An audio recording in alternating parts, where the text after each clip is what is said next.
YSR Congress party కార్యాలయంలో MLC DC Govind Reddy, ఆయన తమ్ముడు కాశీనాయన మండల జెడ్పీటీసీ సభ్యుడు సత్యనారాయణ రెడ్డి అలాగే విలేకరుల సమావేశం నిర్వహించారు. ఈ సందర్భంగా తమపై వస్తున్న భూమి ఆక్రమణ ఆరోపణలను వారు ఖండించారు. చర్యలకు సిద్ధంగా ఉన్నాం. నాయనపల్లి పంచాయతీలో ప్రభుత్వ భూమిని అక్రమంగా కబ్జా చేస్తారని నిరూపిస్తే ఆ భూమిని వారికి వదిలేస్తాము అని గోవిందరెడ్డి స్పష్టం చేశారు.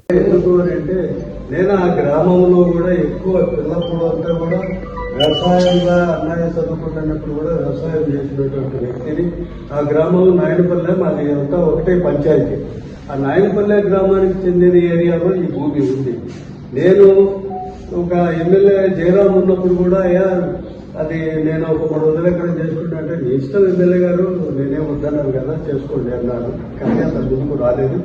మరి ఆ రకంగా మళ్ళీ తిరిగి అన్నయ్య ఎమ్మెల్యే ఉన్నప్పుడు కూడా నేను మండల వైస్ ప్రెసిడెంట్గా ఉన్నాను. ఆ టైంలో కూడా నేను ఆ సాగుశెట్టిపల్ల అదంతా ఏరియా కూడా నేను కూడా ఆ భూమి పంచేటప్పుడు, అన్నయ్య వచ్చేటప్పుడు నేను కూడా అక్కడ పోయి అదంతా చూసిన విషయం. కాబట్టి ఇంతవరకు ఎక్కడ కూడా నాకు డీకేటీ భూమి అనేది 1 ఎకరా కూడా అన్న చెప్పినట్టు లేదు. నాకు ఆ వాస్తవంగా అలాంటి ఆశలు కూడా లేవు. ఆయన 2004లో ఎమ్మెల్యేగా ఉన్నప్పుడు వాస్తవంగా మేము ఎంత ఆక్రమించుకుంటే లేదు, ఈ బోర్మాయిల్ ఏరియాలోనే ఉన్నాయి 100 ఎకరాలు. అలాంటి దాంట్లో కూడా మన ఉద్దమ్మ ఒక చెడ్డ పేరు అని ఆయన అంటారు అప్పుడప్పుడు నాతో కూడా అన్నప్పుడు, నేను అలాంటిది ఎప్పుడు కూడా ముందుకు పోవాలనే ఆలోచన లేదు అని మీరందరూ కూడా తెలుసుకోవాలి. కాబట్టి మా నాన్న టైం నుంచి కూడా వ్యవసాయం దాన్ని అన్నయ్య చదువుకొని ఒక మంచి ఉద్యోగంలో చేరారు.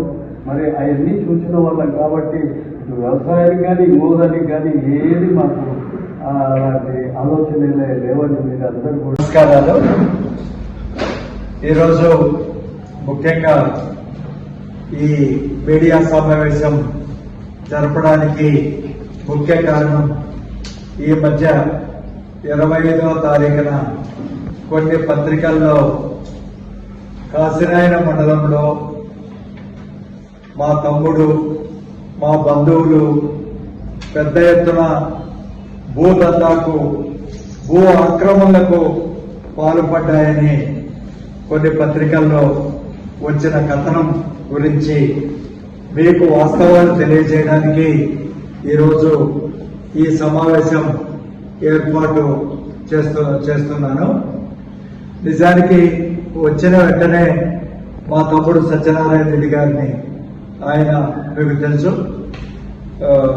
వైఎస్ఆర్ కాంగ్రెస్ పార్టీ తరఫున జెడ్పీటీసీ సభ్యులుగా కాశీనాయన మండలాన్ని రిప్రజెంట్ చేస్తున్నటువంటి విషయం.